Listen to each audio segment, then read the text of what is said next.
Next question is, how has your comfort with like performance and presentation and public speaking supported you academically and or socially? Definitely. Yeah, I think such a big part of performing is getting up on a stage or getting up in front of people and delivering whatever performance that you need to give. And a lot of the times it's you have to project, you have to be confident in your character, you have to make intentional choices as your character. I think all of those things I took directly into my personal life and my professional life. I was always confused as to why I didn't feel scared getting up on a stage and giving a speech. Like when I ran for student government, I was always involved in student government in high school, and I still am involved in like student government spaces in college, but I was always confused as to why is this not scary for me? And then I realized, because I see it like acting, I see it like performing, and that is such a valuable skill as an adult that I completely credit to theater, as well as just improvisation, which Totally is a hard thing to do, but I mean, you have to think on your feet sometimes. Yeah. Oh yeah. And I think getting comfortable with that, it's still one of the hardest things for me. Yeah. Like in theater, I always struggled with improv, but it pushed me to really just live in the moment and like think work on your feet. Exactly, think on your feet. And I would just say connecting with people, having conversations. I think using like your words and your thoughts, all of those things.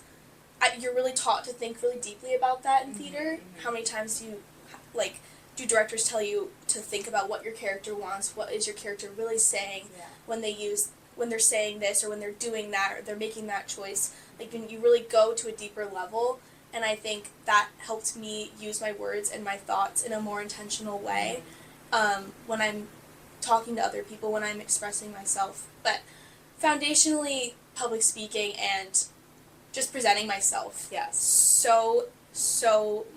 It improved so much through theater.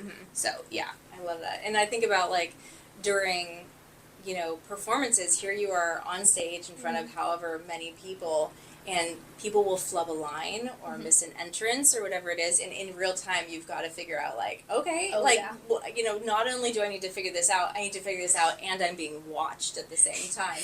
Yeah. And it's a good muscle, like it's good. It is. And sometimes like those shows are like the most fun and the ones that we remember and talk about.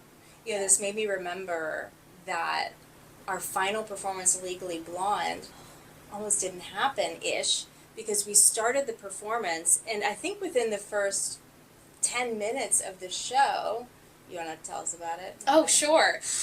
It was a really windy, stormy day in February or January, and we were in the second song of the show, Serious, where Elle thinks she's getting proposed to, but her boyfriend Warner is actually breaking up with her.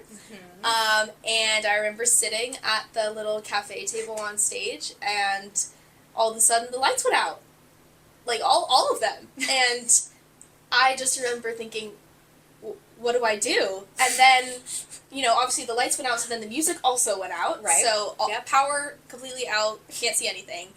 And then all of a sudden I saw someone hold up their phone flashlight. Yeah. And then next thing I know, the whole audience is holding their phone flashlights. Yeah. The castmates in the wings, they're all holding their phones. The people, like, they're all illuminating me and Robert, who was playing Warner. Yeah. And we ended up continuing the song until a stopping point where it was going into a scene. But there's a video of me singing, and also that was the closing performance, so I had so many people there for me to support me, and I just remember them saying, I can't believe you did that, and there's videos of me on stage singing a cappella with Robert, and, we're illuminated by phone flashlights, and, we ended up having to stop it for safety reasons, obviously, but then we ended up performing one of the main numbers, which was next in the show, What You Want. We ended up performing that outside for the people that had